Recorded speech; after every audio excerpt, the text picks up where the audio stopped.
मृदगंध या इंदिरा संत यांच्या ललित लेख संग्रहातून एक अम्लान इंद्रवलय नावाचा लेख. ललित लेख. गोठ्यातील एका बाजूची 1.5-2 अंकण जागा गुरे बांधण्यासाठी नसे. तिथे शेतीची अवजारे, वाकाच्या पेंड्या, खुरपी, पोती असे काही ठेवलेले असायचे. पण सकाळी सकाळी आपले घरचे काम सोडून भागूबाई हिराची झाडणी साळोता घेऊन या अंगणात आली की माझे मन आनंदाने उचंबळून येई. येतपासून या अंगणात जे काही काम चाले ते मोठ्या आनंदाचे. तो आनंद मनसोक्त लुटायचा हे माझे लहानपणापासूनचे व्रतच असे. जसे लहानपणी शाळा कॉलेजच्या सुट्टीत नंतरही जेव्हा जेव्हा मी तवंदीला गेले तेव्हा हा आनंद लुटण्याचे व्रत मी केलेच. अगदी तान्या चंदूला मांडीवर घेऊनही मी मनोभावे भागूबाईला या कामात मदत करत असे. सामान उचलायचे, दुसरीकडे ठेवायचे, जागा झाडायची, सारवायची. सगळ्यात या सामानाखाली 2 वस्तू दडून राहिलेल्या असत. एक जमिनीत पुरलेले काळेशार उखळ आणि भिंतीकडेला असलेला मध्यमसा मातीचा पांढरा चुला. भागूबाईने जागा तयार केली की पुढची कामे ओळीने होत. सत्यप्पा माळ्यावरील 2 गिरटी काढून त्या सुताराकडे तास मारायला देऊन ये. मग आपल्या 2 मुलांना घेऊन फावडे हाऱ्यासह माझघरातील भल्या मोठ्या लाकडी कोठाराकडे ये. कोठाराची चौकोनी फळी खिळे उचकटून काढी आणि मग त्याची मुले फावड्याने आतील भात ओढून हाऱ्यात भरून ते गोठ्यातील त्या अंगणात एका कोपऱ्यात मोठी रास करत. मी तर सदा त्या राशीतच असायची.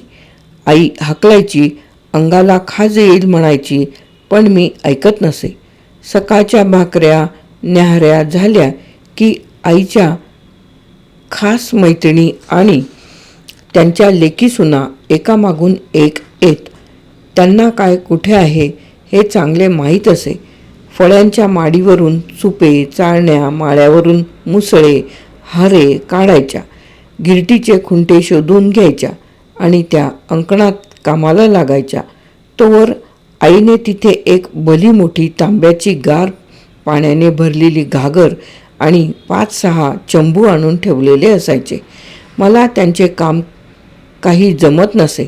मी घागरीशी बसून पाणी दे जरा लेकी म्हटले की चंबू भरून पाणी त्यांना त्यांच्या जागेवर नेऊन द्यायची आणि त्यांचे काम संपेपर्यंत लोहचुंबकाने आकर्षित झाल्यासारखी त्यांच्या कामाच्या नादलईत फेरे घालत राहायची.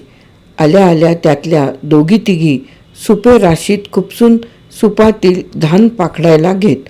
कुणी हातात धरलेल्या सुपावर हाताची बोटे आपटत सटासटा पाखडत केर कचरा पानेपाचोळा काढून टाकत ते पाखडलेले धान पुन्हा 2 पाखडायला घेत.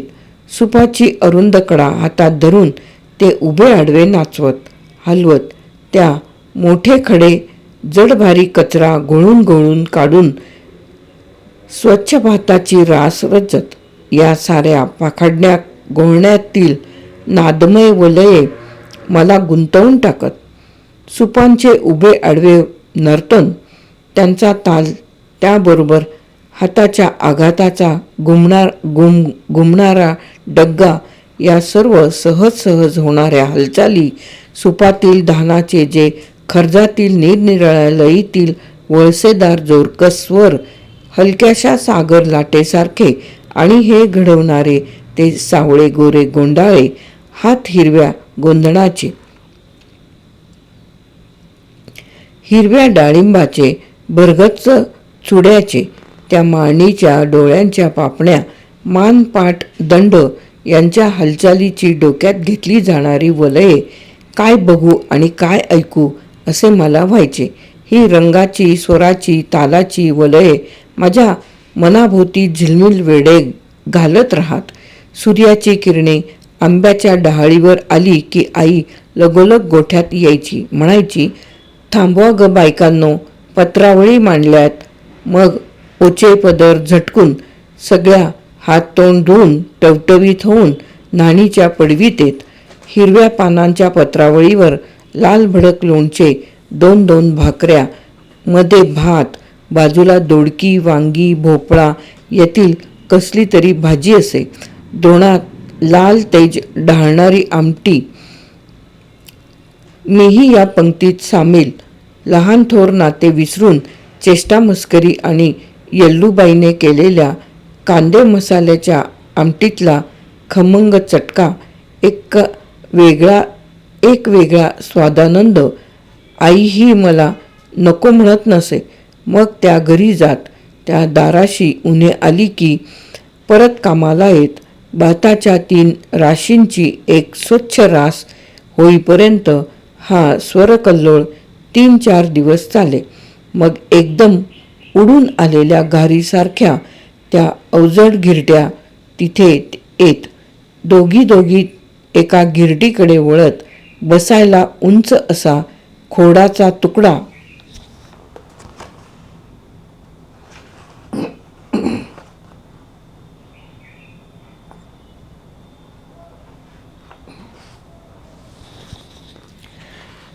त्यावर बसून त्या लाकडी ठोणक्याने बडवून खुंटा घट्ट बसवत. भरडायला कांडायला बसताना त्या नेहमीच कास घातलेले पायघोळ लुगडे मांडीपर्यंत वर आवरून घ्यायच्या. माथ्यावरचा पदर काढून तो परवंट्यासारखा कमरेला गुंडाळायचा आणि गिरटीला उखळाला माथे टेकून नमस्कार करून खुंट्याला मुसळाला हात लावायचा. गिरटीच्या त्या मोठ्या थोरल्या मुखात भरभरून जवळच्या हऱ्यातील भात भरवत भरडणे सुरू करत. जरा गिरटीच्या वळशाचे हाताला वळण जमले की त्या घराघरा फिरत विलक्षण स्वरवलयांची घर पाजरायला लागली की त्या लयीला धरून ओव्या सुरू होत. त्या रुंद बसक्या स्वरवलयात ही उंच स्वराची वलये एकजीव होऊन जात. ओवीतील शब्द दुमडले जातील, वाढवले जातील. ओळींची द्विरुक्ती होईल. ई उ या अक्षराची मिसळण होईल. पण ओवीची लय मोडणार नाही. हे त्या माळणींना कुणी शिकवले कुणास ठाऊक. गिरटीवर बसले की पहिली ओवी हीच. शेतामागे शेत, जशी हळद लोटली, आई लक्ष्मी भेटली अंबुताईला. लगेच दुसऱ्या गिरटीवरची पहिली ओवी यायची. गिरट आंबाबाई नको मला जड जाऊ, बयाच्या दुधाचा सया भगती अनुभवू. कोल्हापूरची अंबाबाई, ज्योतिबा, जेजुरीचा खंडोबा, त्याची माळसानी बानू, पंढरपूरचा विठोबा अशा देवांवर ओव्यांमागून ओव्या गायल्या जायच्या. एकमेकींच्या चढीने गिरटीची घरघर आणि या ओव्यांची मधाची धार कधी थांबू नये असे वाटे. गिरटीच्या पाळ्यातून बसाबसा बाहेर झरणारे भात किती सुंदर दिसायचे. त्यात हात धरला की पिवळी फुलपटे आणि पांढरे दाणे यांची ती वजनदार सरमिसळ हाताला नाजूक अशा चाबऱ्या गुदगुल्या करी. ते मला फार आवडायचे. पाखडण्या घोळण्याच्या त्या तालस्वरात आता भरडण्याची घरघर आणि माळणीचा सूर मिसळला आणि त्या स्वरकल्लोळांच्या वळसेदार लईला एक वेगळाच गोडवा देऊन गेला. मनोमनी आठवून सुखी व्हावे असा. पण अजून संपले नव्हते. फुलपटेंनी तांदूळ वेगळे करण्यासाठी पुन्हा सुपांची नर्तने सुरू झाली. करंडीची रास तयार होताना ही नर्तने पुन्हा स्वरासकट त्या मनातील वलयात मिसळून गेली आणि एक मनोज्ञ अशी स्वर तालांची गुंफण सुरू झाली. ते अंकण एका वेगळ्याच नादवलयांनी तालवलयांनी भरल्यासारखे झाले. आता ती राशीतील करड सुपाबुट्ट्यातून उखळीपाशी आली. उखळीपाशी दोघी जणी अमरसमोर बसलेल्या. ओचा पदर नीट आवरलेला, एक पाय पसरून दुसरा दुमडलेला. त्या पिळदार सावल्या पायातील जोडवी मासोळ्या चमकत असलेल्या, तोरड्या सैल पडलेल्या अशा या माळणी आपल्या हातात मुसळं तोलत राहिलेल्या. मुसळं ही गडद राजवरखीची झळाळी टाकणारी, ती धरणाऱ्या हातातील चुड्यासारखीच. एका हाताने उखळात सुपातील घास सारायचा आणि दोघीही एकामागून एक मुसळाचा घाव घालत राहायच्या. त्या एवढ्या उखळात मुसळाचे घाव घालणे किती कौशल्याचे, ते एरा गबाळाचे काम नाही. मग मुसळे तोलून घाव घालताना त्या घावाच्या समेवर येणारी गाणी सुरू. वळलेल्या गवल्यासारखी ही ओव्यांची लय नाजूक तितकीच चिमुकली असायची. कांडण घातले घातले घातले,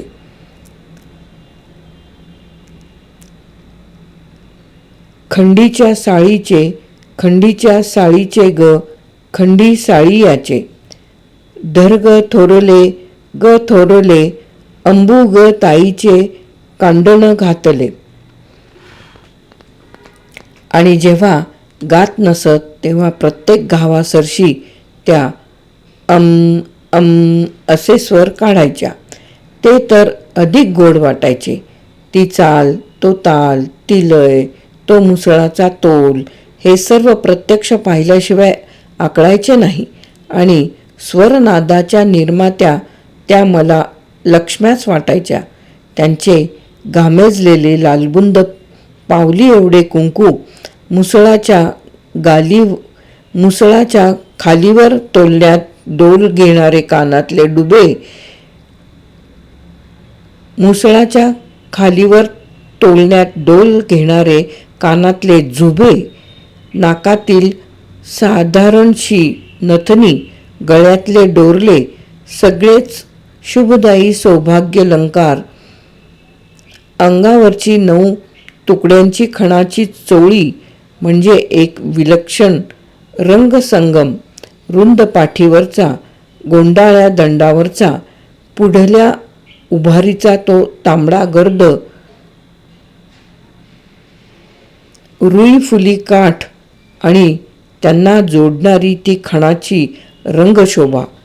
हिरकण, मोंगवण, मसुरी, दाशाळी आणि अशा रंगतदार चोळीच्या मानेवरून खाली येणाऱ्या तिकोनी गळ्याच्या किनाऱ्याने गाठीपर्यंत रुळणारी बोरमाळ, पुतळ्यामाळ, तालात तोलात नाजूकशी झुलणारी लक्ष्मीची मूर्तीच या देवळातील देवी काय यांच्याहून सुंदर असते.